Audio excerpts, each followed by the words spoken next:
So now we're gonna go to Parsha Chukat in the beginning, and that would be in chapter 19, second verse. It says, Hashem spoke to Moses and to Aaron, saying, "This is the statute of the Torah, which Hashem has commanded, saying." So far, if you notice, it says saying twice.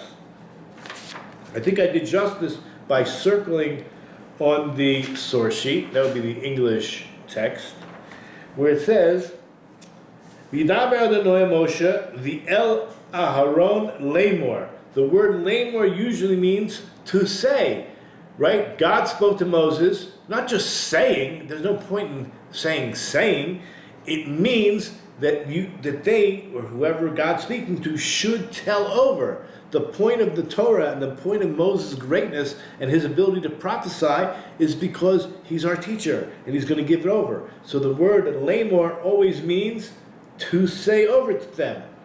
So now look at it. Why does it say it twice?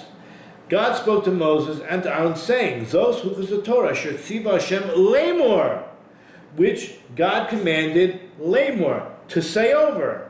So wait till you hear what he has to say. This is another thing I love about the Kli Yakar and his background. He says, Tarti lamor lamali. Why do I have the word lamor twice? See, it already said in the first verse. We're dealing with the second verse. Hashem spoke to Moses and to Aaron, saying. Okay, ready? So if you look in Rashi, he kind of uses the same concepts here. Because the Umas Ha'olam, because the nations of the world, Monim es Yisrael b'mitzvah zudafka. They are going to mock the Jewish people, specifically with this mitzvah, Shetama ne'elam me'ein kol chai, because its reason is hidden. Right? This is the famous hidden mitzvah. Nobody knows, right? We have mishpatim, which are civil laws that make sense, and then we have chukim that we never really would have understood in the fullest sense. We probably wouldn't have known in the minimal sense if it wasn't for God telling us to do these things. Now, many of the chukim do have reasons attached to them. And the truth is, he's going to attach a most beautiful reason. Even though you would think that a chok doesn't have any logic, but he's going to attach a reason anyway. But he says here, what is it about the goyim, what is it about the nations that are going to be specifically mock us for this, whose reason seems to be hidden from all living being? And they would this is what they would say. Ma ha'avora hazol lechem. What is this to you? What is this service? What are you doing? What is this all about? And so the Torah tells us, if you look in Mishlei, that's Proverbs 26:5. So if you look on the source sheet, I know it's here somewhere. Yeah. You got it? Number two. Oh. Do not, really it's the second part, do not answer a fool according to his folly, lest even you become like him, but rather answer a fool according to his folly, lest he be wise in his sight. In other words, put him in his place. Put the mocker, this, he calls him a fool, someone who is being foolish. It says, the yutul doifi b'kol Torah, because if you don't, you know what's going to happen? Lest, as it says, lest he be wise in his own sight. If you don't respond, he'll walk away thinking all religious people are fools. Ha ha ha ha. I can make fun of them. They don't have any answers. It's the opiate for the masses. They're weakened. I don't know, whatever. You know, I'm sure, you know, as religious people, you hear us being mocked. So whatever if you don't answer them wisely, according to their folly, so the answer is, we're going to see. This is what, in other words, how do we start off?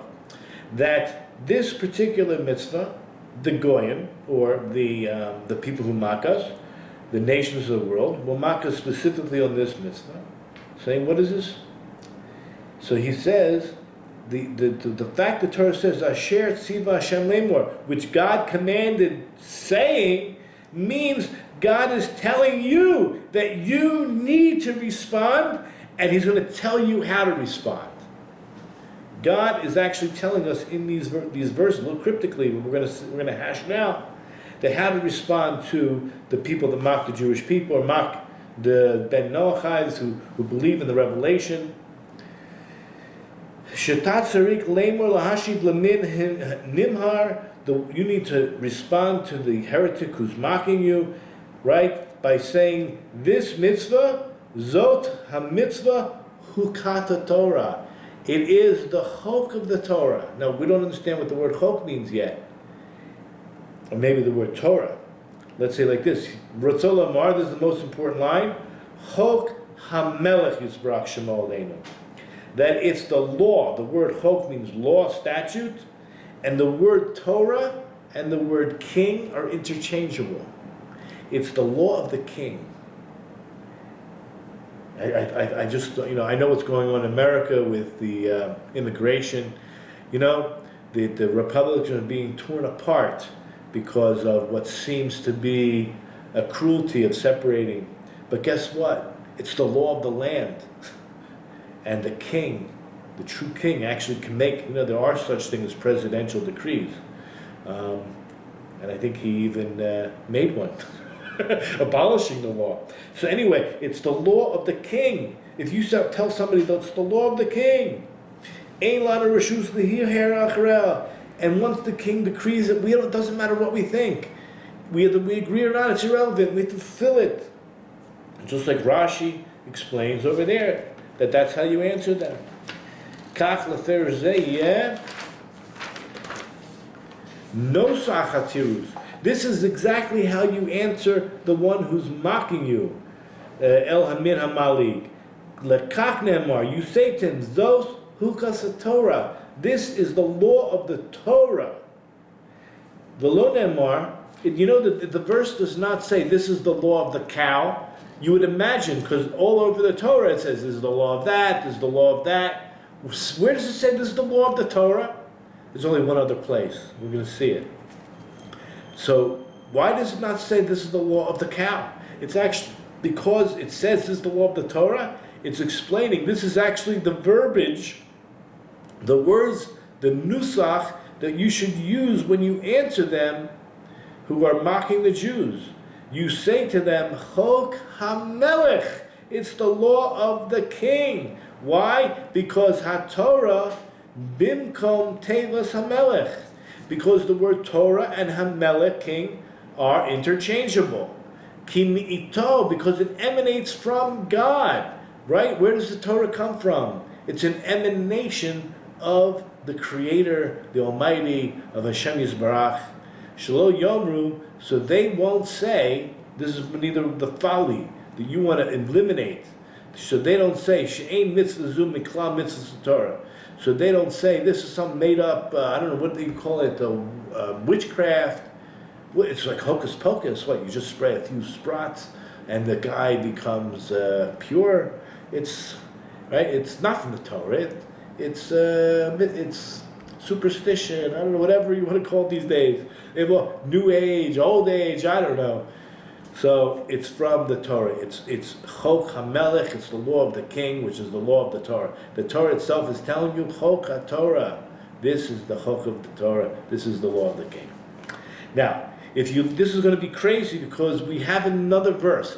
If Rashi's telling us that the non-Jews, or certain non-Jews, are going to come and mock us because they see us doing something that doesn't make sense, then how does the next verse, if you look in Deuteronomy chapter 4 verse 6, how does this make any sense?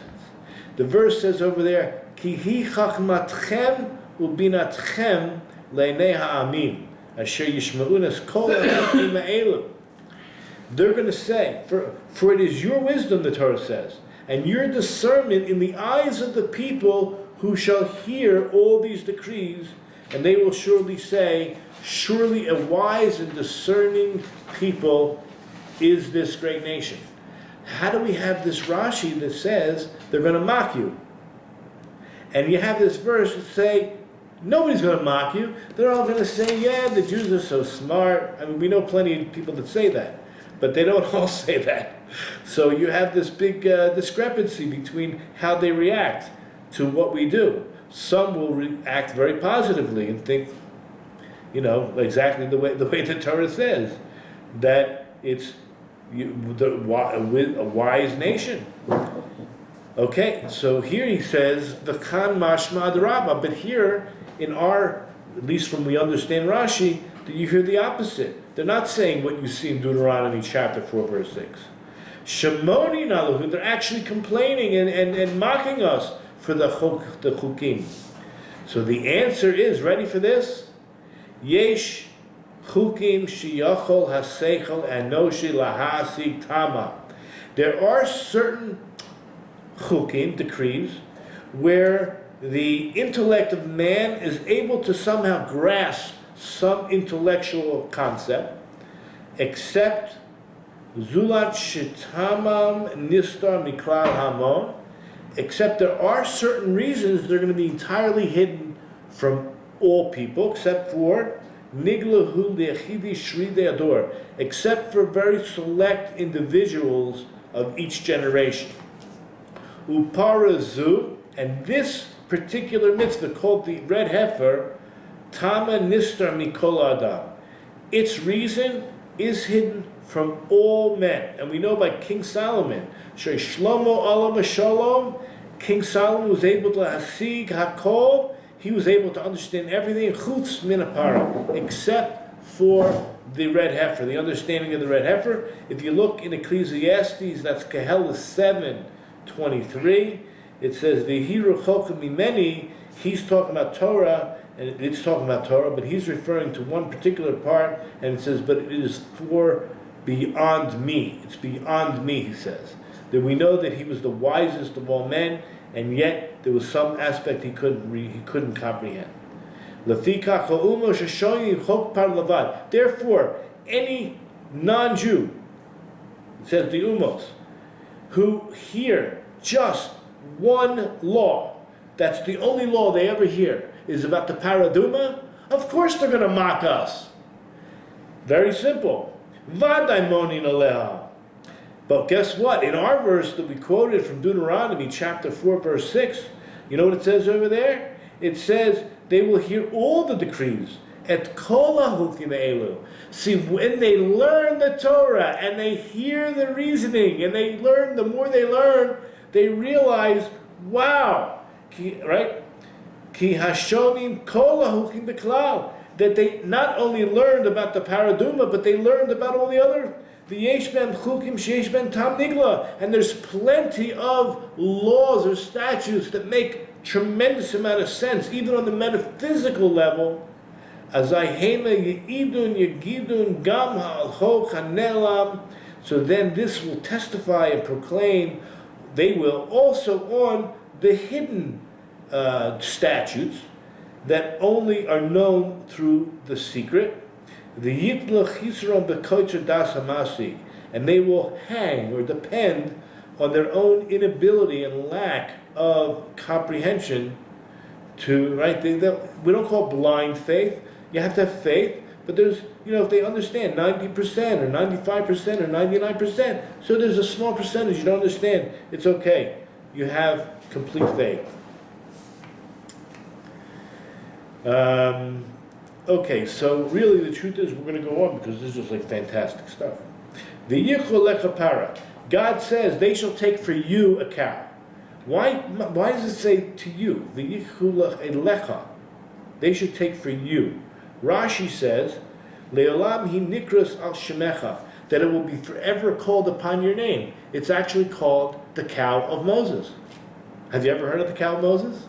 This is Moses' cow. Remember they say holy cow? I guess they say that in India. Maya kar gedula not on the Moshe bezesh to karya Parsha Shemo. What is so precious and dear and great that this cow is given over to Moses is going to be called by his name?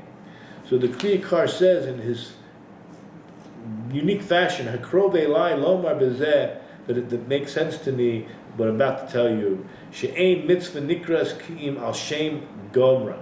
That usually, like even the 6-Day War, right?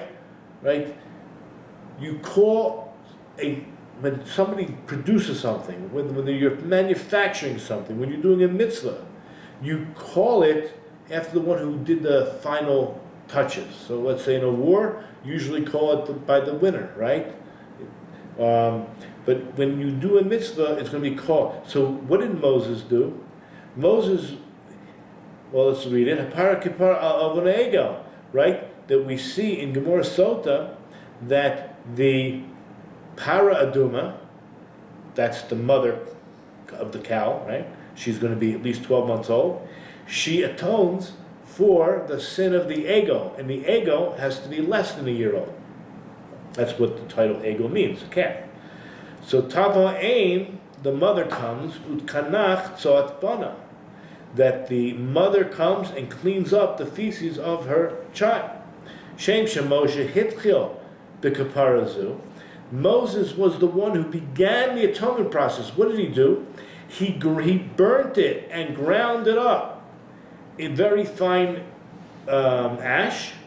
I'm not talking about the paraduma. I'm talking about the ego, the golden calf. Moses burns the golden calf and he grinds it up into fine ash. Kesaref ha'ego v'yitchan oto dakul afar. So too he finishes the atonement. Kach yigmar kapara. Moses finishes the atonement process. Shagam gmar yikari shemo, meaning he's the one who is going. The cow is going to be brought to him, and he's going to make sure that it happens. So the cow is going to be called on his name because he not only started the process, but give him the ability to finish it off. And this is why it says in Chazal that there's an amazing piece. I also brought down the Gemara here. That see, Moses was brought to heaven to see the Torah, and he wanted to know what was in it. And God took him to a future time where he saw all that was written in the Torah. And when I say the Torah, I mean the Gemara, not just the written Torah, the oral Torah. He saw Rabbi Akiva, he saw Rabbi Eliezer, he saw all the Tanaim, he saw all of history, all the arguments. So here, when Kishama Moshe Kadosh Baruch Hu Amar Halacha B'Shem Eliezer, in the future, when I say in the future from Moses, this happened 2,000 years ago, that Eliezer, Rabbi Eliezer said concerning the paraduma, that in the Mishnah, that a paraduma has to be bat shatayim, meaning it has to be in its second year of life, meaning it has to be at least 12 months old. And the egel larufa, now egel, the word egel, I already told you means a calf. There's a law that when there is a dead body that was found, murdered, between two cities, we measure, we don't know who perpetrated this, we measure between the two cities, and the closest city, the elders come out, and there's a ritual that's performed. They take a calf, and they break its neck or its back, upper back, near the neck, and they make a public declaration that they were not responsible for the death of this person. Now the truth is, we should learn while we're here, that the idea of malaveh, when you have a guest, you should walk them at least to the bus stop, at least to their car, at least they should know where they're going, because God forbid if you had a guest and he walked out of your house and he didn't know to go left or right, he gets lost, and either he dies from wild beasts or God forbid even a murder, it doesn't matter, and it's all bad, maybe one's worse, I don't know. So we just learned that lesson while we're on the subject. So anyway, so since Rabbi Eliezer said that the paraduma is an adult over a year, and egel larufa, that calf has to be less than a year, bat shnata, that Moses responded with this prayer, this heavenly prayer, Yehiratzon shehei Eliezer zeh miyotzech l'tzai, that the truth is Rabbi Eliezer was a Levi, so and even Moses named one of his children Eliezer. So Shem Echad Eliezer, as we see in Exodus 18:4. So Ma Ra Moshe Akach Levakesh Al Dinzeh. What did Moses see when Rabbi Eliezer declared such a halacha that the paraduma has to be over a year and the egel larufa has to be under a year? That he decided that the prayer came out that this Rabbi Eliezer should come from his loins. Yoter mikol sisrei Torah hane'amarim bemet mikol dor v'dor v'dor shal dor dor v'hachmatav. In other words, what was so unique and special about this particular halacha? And Rabbi Eliezer out of all the wisdom of the Torah, this is something that Moses focused on, that he, there's so much, we've been learning Torah for years already, right? And how much wisdom would come up? What was it that Moses heard about this that motivated him to say, this person should come from my loins? Ela lefi shemase ha'egel moser Moshe nafsho al Yisrael. Because remember, we said that this cow, this paraduma, is called Moses' cow. What does it do? It gives its life for the Jewish people. Moses gave his life for the Jewish people.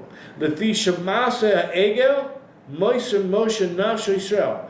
Remember what God wanted to do after the sin of the golden calf? He wanted to wipe out the Jewish people and say, I'm going to start all over with you. And what was Moses' response? Wipe me out from your book. Please, leave the Jewish people alone. Let them carry on their mission. He says in Exodus 32:32, Macheni na misipracha, wipe me out from your book. And guess what the book is called? The book is called Teiras Moshe. The book that he asked his name to be wiped out from, his name is attributed. So too, in the sense of the calf, this paraduma, is going to be attributed to his name as well. It acts in very much the same way.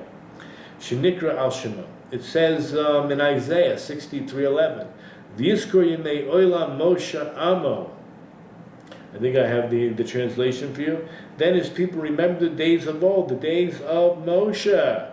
Al kein rotze shegam b'para zu merosh v'yatsof tikra shemo.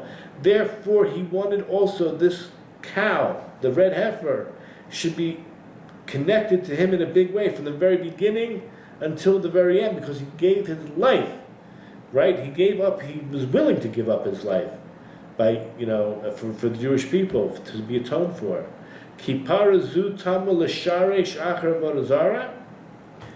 This cow, right? Its reason is embedded, l'sharesh. It's embedded after, meaning because of idol worship. In other words, it's the egel of the golden calf. It's called an egel. So the mother comes to clean up for idol worship, and the egel arufa acts as an atonement for murder. Okay, let me just read the words. Kipara zu tam l'sharesh. It's rooted, it's embedded after, or to clean up from idol worship.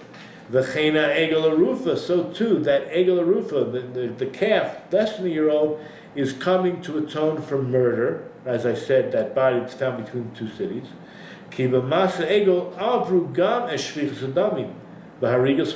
The truth is, during the procedure that the Erev Rav, the mixed multitude, and the Jewish people were involved in worshipping the golden calf, there were two biggies. The truth is, there were three, but he mentions two of them here.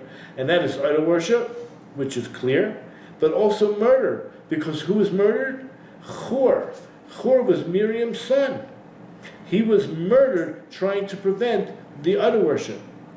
And now we understand why it says, the Yikchu Lecha, God says, they shall take to you, Moses, Shgamar mitzvah zu tikra shemecha, that you should finish off this mitzvah, it's going to be called by your name. Now we understand, because in this it says, Zehu Chesed Torah. It says, this is the statute of the Torah, and it doesn't say, this is the statute of the cow. Shma mina Torah v'apara inyan echad, that both the word Torah and the cow, which we match up with Moses' name, is really one concept. Just like the Torah is called by the name of Moshe, and we have another verse in Malachi, that's Malachi 3, verse 22. It says, Zichru Torahs Moshe Avdi. Remember the Torah, the law of Moses, my servant. So too, the cow is also called by his name. The tam shnei mechanu, and the reason is one for both of them.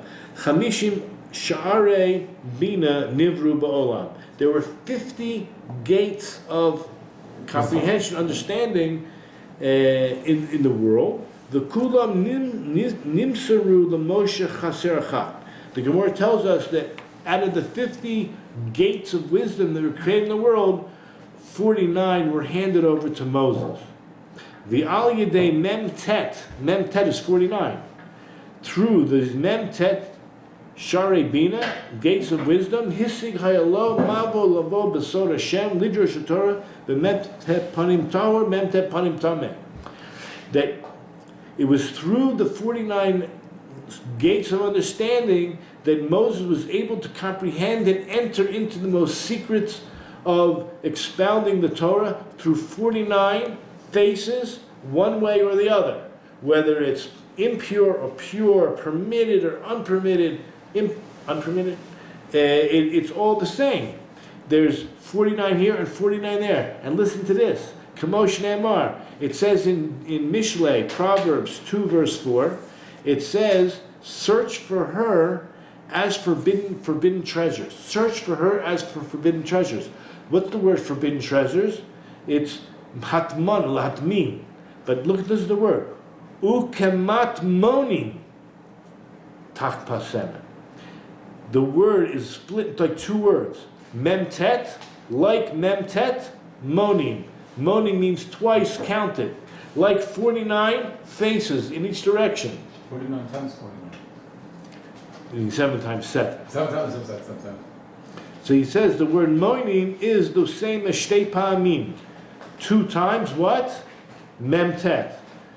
What are we trying to say here? In other words, every sage, to be on the Sanhedrin, to sit on the Sanhedrin, they would put like a rat in front of you, a sheretz, some kind of, I don't know, whatever it is, and how can you tell me 49 ways that this is pure or not clean, right?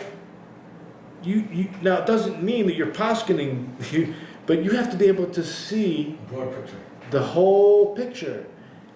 It's unbelievable. I mean, that's why, people sit and learn with the Jews. They say, I don't get it. They're just arguing all the time. I just see, they're not arguing. They're telling you there's levels and levels and levels and levels. Okay? Have a good Shabbos. That there's 49 ways to look at it from this direction and 49 ways to look at it from this direction. Imruis Hashem Tahirois Mizukko Shivatayim, which we're going to see there's a verse, I believe it is, if you look in Psalms 12:7, as silver tried in a crucible on the earth, refined 7 times. So you have 7 times 7. Listen to the word Shivatayim. It doesn't mean 7 times. It means 7 times 7.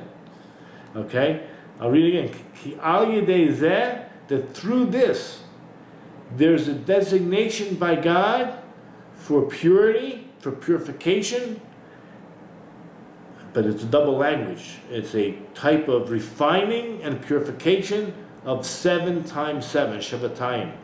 That means Sheva al Sheva, 7 by 7. And it's for this reason, the Kain Tam Hapara Ne'ela Mein Kochai. It's for this reason that the reason behind the paraduma is hidden from all living beings.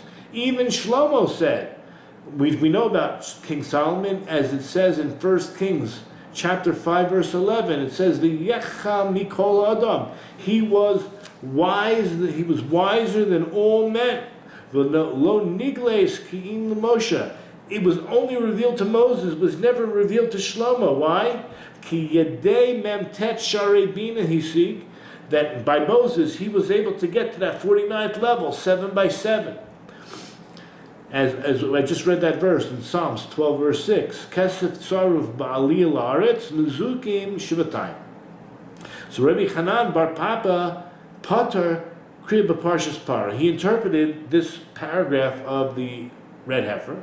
He says, Sheyesh ba mishiva pa'am shiva. There is within the Parsha itself, and I also have the Medrash, I printed that off for you too, 7 times 7. It says 7 times a cow. In other words, in a whole bunch of verses here about the red heifer, cow is mentioned 7 times. The sprinkling, hazayot, is mentioned 7 times. The burning is mentioned 7 times. The kvusim, the washing, is mentioned 7 times.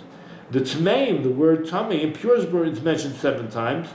And Shiva Torim, and 7 times purified, and 7 times Kohanim. So you have 7 concepts within this Parsha mentioned 7 times.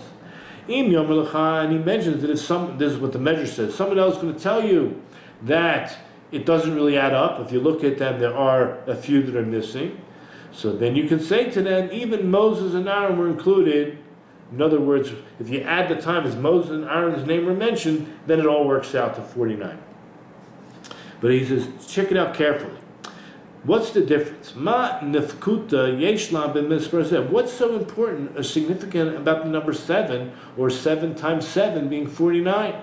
Until you're able to darshan out this pasuk, mizukach shivatayim, as the word said, purified 7 times. Elavadai, with absolute certainty, the author of this medrash is trying to give us a reason on what it said in a different medrash. When it says, V'yichol lecha para, you should take for yourself the para, it means lecha ani megala sod para. That God is saying, Moses, I'm revealing to you the secret of the para. Take for yourself the para. But acherim, but other people, it shall remain a chok, a not understood statute.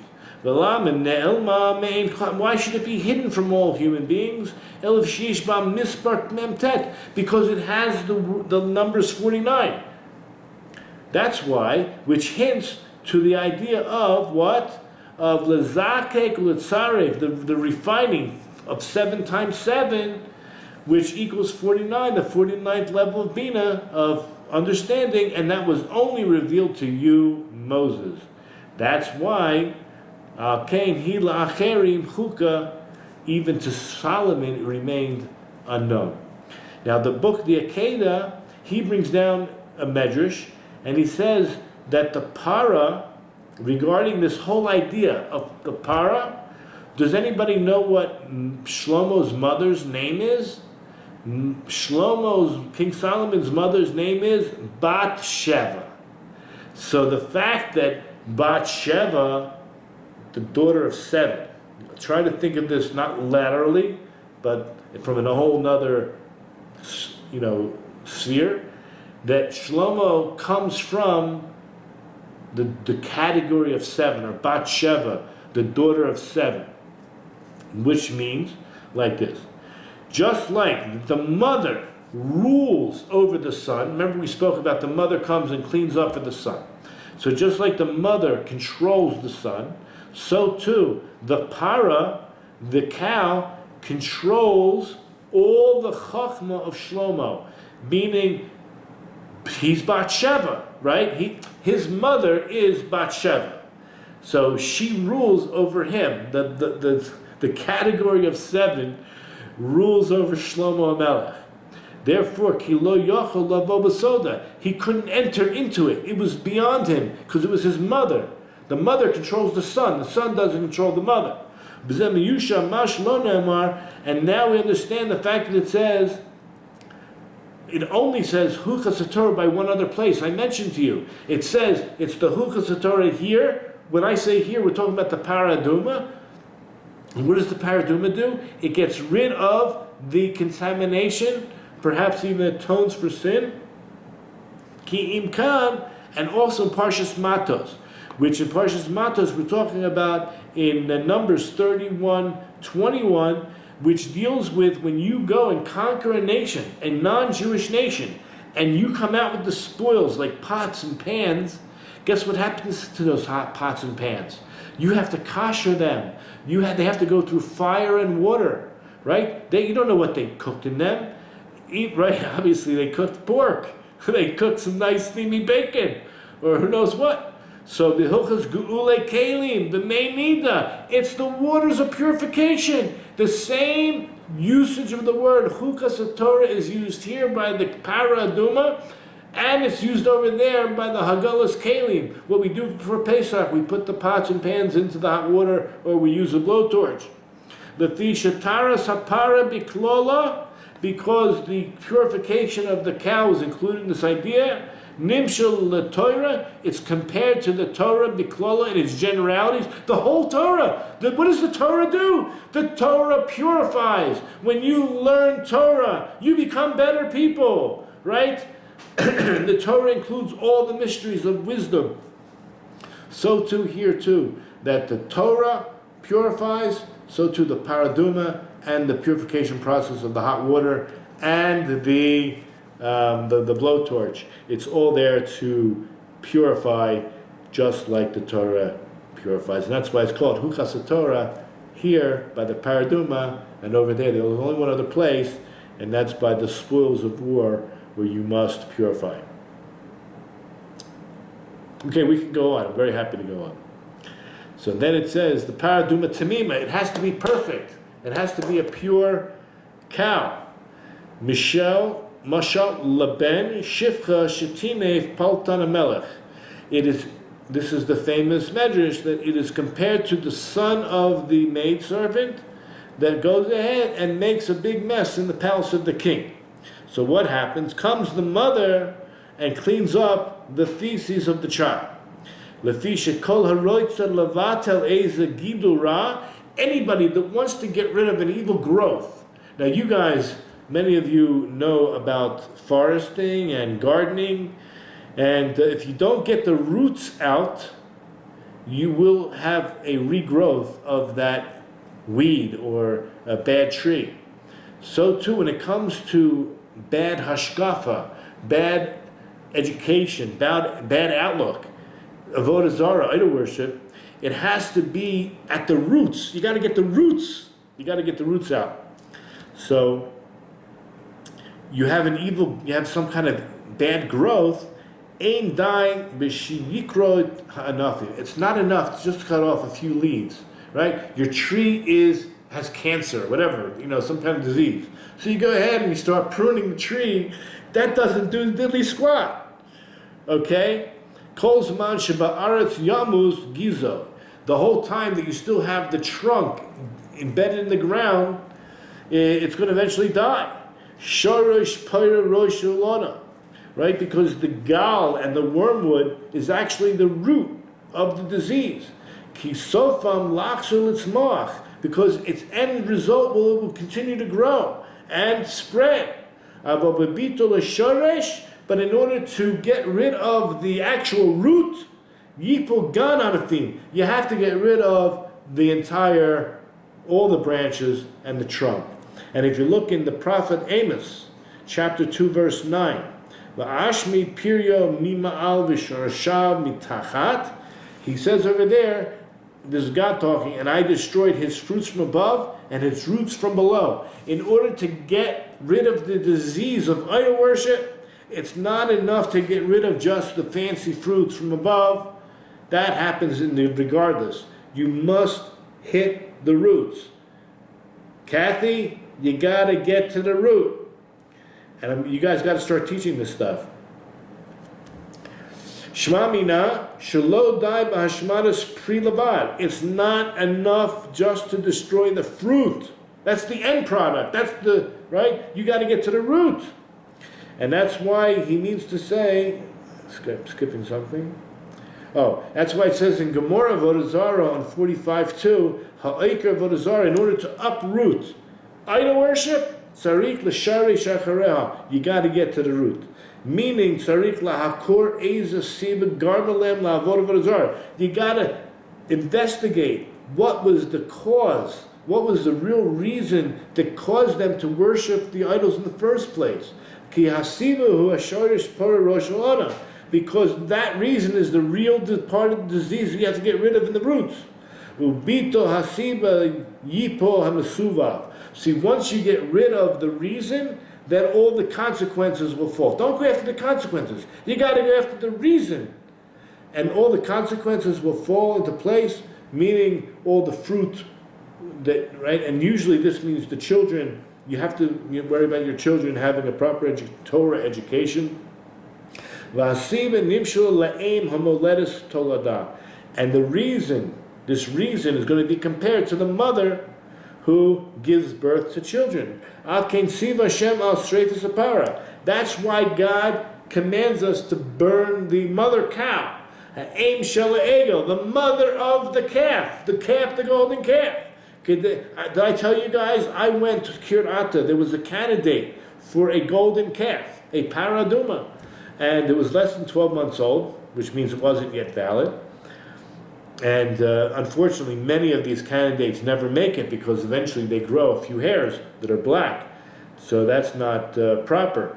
But in the meantime, I saw it sitting on this hilltop, and the sun was coming down on it, and the way the rays were hitting it, I'm telling you, it was golden. They told me it was red. But with the way that the afternoon sun was coming down and reflecting into my eyes, it was the most magnificent. It was like a golden calf. I mean, that's what it reminded me of. So basically, you're burning this red cow. It's the mother of the ego. In order to teach you from this din that you, to uproot Avodah Zarah, you got to go after the source. V'azlo yishuv l'kisel, and you won't fall back to your former incorrect and foolish ways. And in Parsha Chukat, which dealt with the calf shekel, he mentions that he went at great length to discuss this. Because over there we all give a half a shekel. Everyone gives half shekels. Guess what? Why is that an atonement? Why is that a punishment? We use the word onish, measure for measure. You know what we said? We blame God. We wouldn't have had any of this gold to give for the golden calf if you didn't cause us to leave Egypt with all the wealth. You're blaming us? What would anybody do? They came out with all this wealth. We got bored. Right?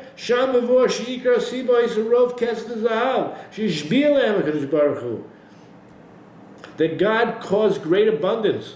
It was all that money. And we were blaming him. We said, Atagamarta lehem. You caused it, God. It's that we call gold, but gold has a reddish tinge. That's what we're saying. That brought us to this act of creating the golden calf. And that's why you must take this red heifer, lisrov ulavata mari ha'adomazeh. And when you take that red cow and you burn it, then all that's left is black ash. The color red has been removed, right? And you know what ash looks like. It doesn't have any semblance of what the original object was, as most forensic experts would tell you. So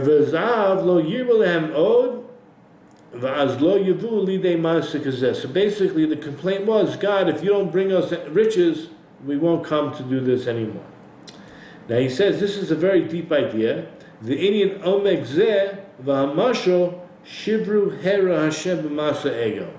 All this collapses once Hashem shows us this idea of creating, or when we created the ego, kihu garam tumas hameis, because what happens when we created the ego, the golden calf? When we said nasa v'nishma, God, we will take the commandments, nasa v'nishma, we'll do it and we'll learn about it, that we were going to live forever. It's not really true we were going to live forever, but tumas hameis disappeared. So once we got back involved with the ego, death re-entered the world. Okay, so he's going to explain like this. It's not that we were going to live forever and that death had actually departed, but the way that the Satan has control with the angel of death would have been different. So the angel of death would not have existed. Now the angel of death not existing doesn't mean we wouldn't have died. We just wouldn't have died the way the angel of death kills us. The way the angel of death kills us is through yanking out our souls from this body that doesn't want to leave. So it's a very painful experience. But where you have the kiss of death, where you have, so to speak, God's breath, as he breathed into us life, and he could breathe out of us life, it would have just been like taking a hair out of a cup of milk. That's how people would have died, without any pain, without the angel of death's involvement. But okay, so try to imagine what he says. So once we got involved in the Chet Egel, everything collapsed. There was a new crisis because now we have Tumas Meis. Tumas Meis meaning the impurity of the dead. And since that, at Matan Torah itself, the Jewish people became free through the Luchot. Free. Cherus ala Luchos. the word cherut is actually a play on the words of charut. Charut meaning engraved. Just like the law is engraved on the tablets, the word cherut also means freedom. Cherut mimalach hamavos. We became free from the angel of death. Not that we became free from death. We became free from the angel of death. So now, he says it, not me. You can't explain it that the intent was that we became free from death entirely. But the idea of freedom, this freedom through the luchos, through the tablets, through the acceptance of the Torah, was only from the angel of death. That we would only die through the kiss of Hashem. And then there wouldn't be any impurity. In other words, if the impurity comes because of the angel of death's involvement. But if the angel of death would never be involved in the death, we would only die through the kiss of God, there would be no impurity. Because the prime impurity of the dead comes through this type of death that happens through the angel of death, which comes from the other side, the dark side, right? The other side. Misitra des Abba, the contaminated side. Ava hamesim b'neshika, but those that die with the kiss of death from Hashem, Amen. Shum tzatuma. There's no aspect of impurity. Sharei biyom shemesh Rabbeinu Kodesh Rabbi Aaron Dovid, who wrote the Mishnah. I shouldn't say wrote it, but he compiled the Mishnah. When he died, the Gemara tells us that all the Kohanim went to his funeral. Why? Because Yehuda Nasi did not die through the angel of death. Okay, there was no impurity, and Kohanim can go. There was no impurity. And therefore all the Kohanim, the priests, could go, which is normally not the case. That when we accepted the Torah, we became free. We became free mimalach hamaves, from the angel of death, ubatla tuma, and was negated the impurities, because there would be no impurity. But then through the act of the golden calf, that we made and we returned to the ruination, the angel of death regained control of our death. And if that's the case, it's the egel itself. It is the calf that caused our impurity. And now we understand the whole picture a little bit better, that this mother is coming to clean up the mess of the child. That's why the mother comes and cleans up the tzoah of her child, to remove the impurity, through the ashes of the mother. And he says this is Parsha Chukat. This is a very dear explanation.